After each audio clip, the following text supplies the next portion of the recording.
नमस्कार दोस्तों मैं इंस्पेक्टर धर्मराज उपाध्याय जनपद सीतापुर से। दोस्तों, आज कलम के जादूगर देश के महान कथाकार मुंशी प्रेमचंद जी की पुण्यतिथि है। उनकी पुण्यतिथि के अवसर पर मैं उन्हें श्रद्धा सुमन अर्पित करता हूं। और जैसा कि मैंने उन्हें पढ़ा है, जैसा कि मैंने उन्हें पाया है, वो थोड़ा सा आप सबसे चर्चा करना चाहूँगा मैं। दोस्तों, लोगों की कहानियाँ, लोगों का जीवन लोगों को प्रेरणा देता है, लेकिन मेरी समझ से मुंशी प्रेमचंद जी ऐसे कहानीकार रहे हैं, ऐसे कथाकार रहे हैं जिनकी कहानी का एक एक पात्र लोगों को प्रेरणा देता है। जीवन कैसे जीना चाहिए, देश प्रेम क्या होता है, उनका एक एक पात्र सिखाता है। वो चाहे ईदगाह कहानी का, बचपन में पढ़ी गई कहानी ईदगाह का हामिद हो, जो कि ईद के दिन बाजार जाता है, ईद के दिन मेला जाता है, तो अपने साथियों के साथ गुलाब जामुन नहीं खाता है, वो अपने साथियों के साथ शरबत नहीं पीता है, वो खिलौने नहीं खरीदता है। वो लौट करके आता है तो अपनी दादी के लिए चिमटा लेकर के आता है, जिससे रोटी बनाते समय दादी का हाथ न जले। ये वो प्रेरणा है, उस मनोदशा को, भारतीय बच्चों की उस मनोदशा को दर्शाता है, जहाँ पर वो अपने दादी दादा से कहीं ना कहीं अपने माता पिता से भी ज़्यादा प्यार करते हैं और उनके ज़्यादा करीब होते हैं। फिर आगे पढ़ते हैं हम मंत्र कहानी का भगत, जो कि कोहरे की रात में, जाड़े की रात में भी उस डॉक्टर चड्ढा के बच्चे को जिलाने के लिए मंत्र पढ़ने को तैयार हो जाता है, दौड़ा जाता है। जिस डॉक्टर चड्ढा ने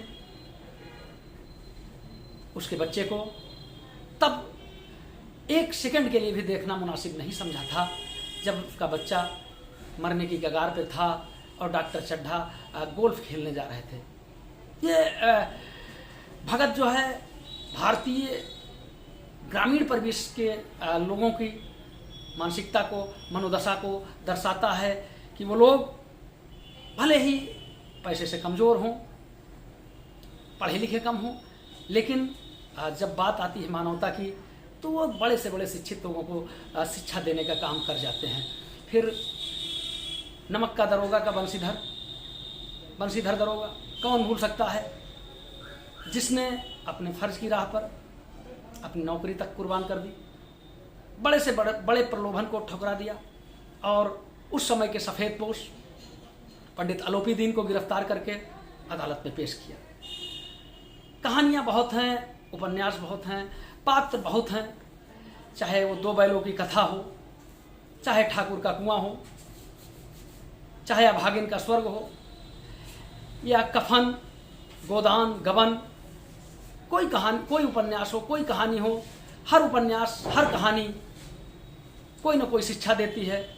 जो भी कहानियाँ रही हैं इनकी, वो कहानियाँ, उपन्यास, उन्होंने मानवतावाद की पैरवी की है, गांधीवाद की पैरवी की है और देश प्रेम की पैरवी की है।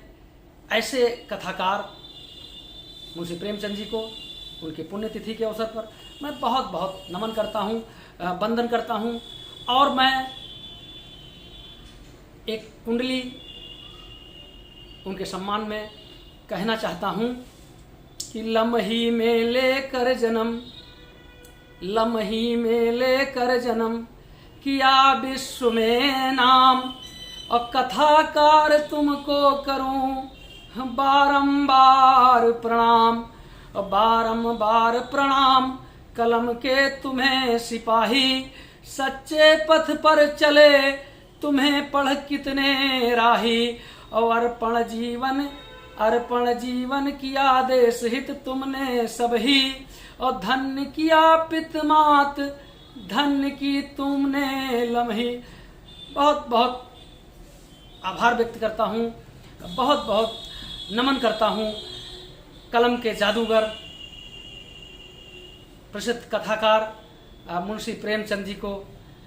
आपकी रचनाएं इतनी ज़्यादा हैं, आपकी कहानियाँ इतनी ज़्यादा हैं, आपके उपन्यास इतने ज़्यादा हैं कि अगर एक एक का नाम लूँगा तो मुझे लगता है कि सुबह से शाम हो जाएगी, फिर भी चाहे वो गुल्ली डंडा की कहानी हो, चाहे वो सूखा की कहानी हो, चाहे पूस की रात की कहानी हो, एक एक कहानी आपकी बहुत बड़ी से बड़ी शिक्षा देती है और विश्व की तमाम भाषाओं में उनका अनुवाद हुआ है। मैं आपको फिर से बारंबार श्रद्धा सुमन अर्पित करता हूँ। जय हिंद, जय भारत।